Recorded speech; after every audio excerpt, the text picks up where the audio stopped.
Você já acordou no meio da noite com a sensação de que alguém chamou seu nome? A história de hoje é sobre Lucas, e o que ele ouviu não era só uma sensação. Eram exatamente 3h17 da madrugada quando aconteceu. Um chamado baixo, arrastado, vindo de algum lugar acima dele.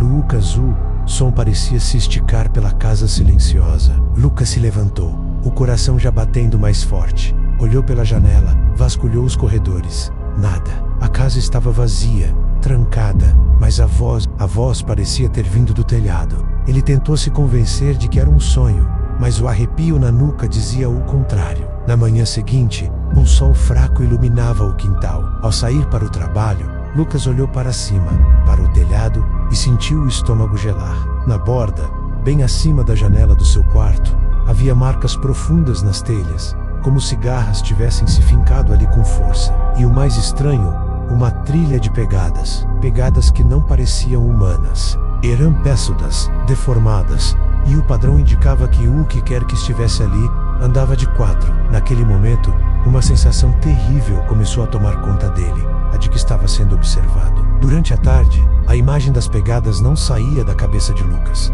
Ele decidiu comentar com alguns vizinhos, talvez alguém tivesse visto algo. A maioria deu de ombros, falou em gatos ou gambás. Mas uma senhora, Dona Estela, que morava na rua há mais de 50 anos, ficou pálida ao ouvir o relato.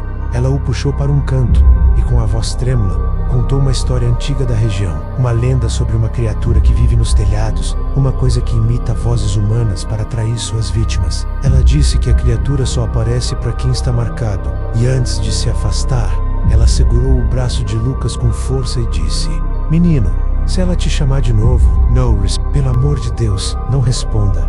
A noite chegou, e com ela, o medo. Lucas trancou tudo. Tentou assistir TV, ler um livro, mas sua atenção estava toda voltada para o teto. O silêncio era pesado, quase sufocante. Ele finalmente se deitou, mas o sono não vinha. Foi quando, às 2h43, o som começou. Primeiro, um arranhão leve, como unhas raspando a madeira do forro.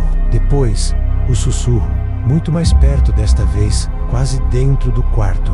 Lucas, Lucas. Em seguida, o som de passos arrastados percorrendo o telhado de um lado para o outro.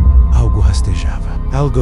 Lucas encolheu-se na cama congelado do paver, ouvindo a coisa se mover lentamente sobre sua cabeça. No dia seguinte, exausto e desesperado, Lucas teve uma ideia. Ele comprou uma pequena câmera de segurança e a instalou do lado de fora, apontada diretamente para o telhado. Ele precisava saber o que era aquilo. A noite caiu mais uma vez. E, como um relógio, os sons voltaram na madrugada.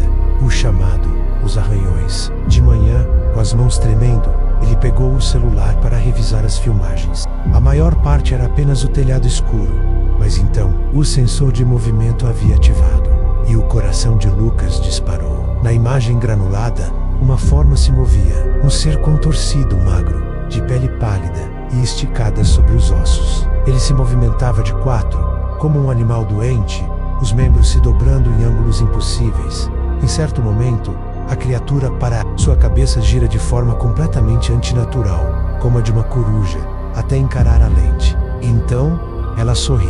Um sorriso largo e errado, cheio de dentes que não deveriam estar ali. Na terceira noite, Lucas não se atrevia a olhar para cima. Fechou as cortinas, trancou as janelas, tentou criar uma fortaleza dentro do próprio quarto. Mas a sensação de presença era insuportável. Era como se algo estivesse do outro lado da parede, esperando. Ele lutou contra a curiosidade, mas não conseguiu. Com o máximo de cuidado, afastou um cantinho da cortina, e o que viu fez seu sangue virar gelo. Do lado de fora da janela do segundo andar, uma cabeça estava pendurada de cima, invertida, olhando diretamente para ele. Os olhos eram fundos e escuros, vazios. A boca, escancarada, imitava um sorriso humano, e com uma voz rouca e gutural, que parecia arranhar o vidro, ela disse: "Lucas." Desesperado por ajuda, Lucas lembrou de um morador antigo, que talvez soubesse de algo, um homem chamado Seu Raimundo. Ele o encontrou numa pequena oficina nos fundos de casa. Quando Lucas descreveu a criatura, os olhos de Raimundo se encheram de um pavor antigo. Ele contou que, anos atrás, a mesma coisa aconteceu com ele. A criatura o chamou noite após noite. E em uma noite de fraqueza, ele respondeu. Assim que sua voz ecoou na noite, criatura desceu do telhado e entrou pela janela como uma aranha. Raimundo sobreviveu, mas o terror daquela noite o marcou para sempre. Ele agarrou o ombro de Lucas e disse com urgência: "Não importa o que aconteça, se você responder, ela te leva."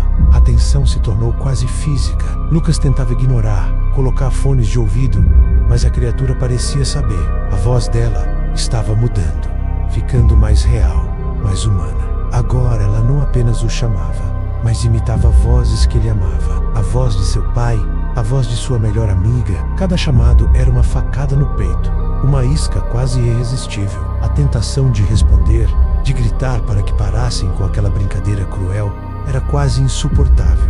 Ele sabia que não eram eles, mas a perfeição da imitação corroía sua sanidade. Na quarta noite, o jogo mudou. O chamado ficou mais forte, mais exigente. Então, bam, bam, golpes surdos e pesados no telhado, fazendo a casa inteira tremer. O som de algo pesado correndo de um lado para o outro, furiosamente. Lucas percebeu com horror que a criatura não estava mais só chamando. Ela estava tentando entrar. O som de telhas quebrando, o barulho de garras arranhando a madeira do forro. Ela estava caçando. De repente, com um estalo, a luz se apagou. A casa mergulhou numa escuridão total e silenciosa. O silêncio durou apenas um segundo. Do corredor, Lucas ouviu uma respiração, alta, irregular, molhada, como a de um animal ofegante. Ele correu para o quarto e trancou a porta, o coração martelando contra as costelas. A respiração se aproximou, parando do outro lado, e uma voz sussurrou, tão perto que parecia estar falando em seu ouvido: "Lucas, eu sei que você está aí." Lentamente, a maçaneta começou a girar.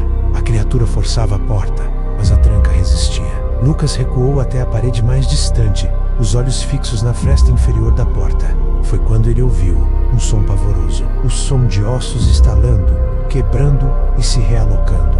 A criatura estava se contorcendo e desmontando, para passar pelo espaço mínimo. Uma mão pálida e alongada, com dedos finos como agulhas, escorregou pela fresta. A mão se arrastava pelo chão, cega, tentando alcançar seus pés.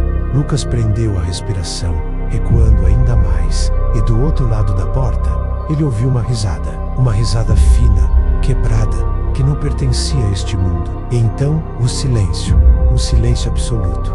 A mão recuou, os sons pararam. Por um longo e torturante minuto, Lucas pensou que talvez, apenas talvez, tivesse acabado, que a criatura tivesse desistido. Foi quando ele ouviu a voz, uma voz que ele reconheceria em qualquer lugar, a voz de sua mãe, perfeita, idêntica, doce e preocupada. "Filho, abre a porta, sou eu, a luz acabou, eu vim ver se você tá bem." Lucas tremeu da cabeça aos pés. Era ela, tinha que ser. Mas como? Como ela teria entrado? Do lado do forá, a voz continuava, suplicante: "Filho, por favor, abre, está escuro aqui fora."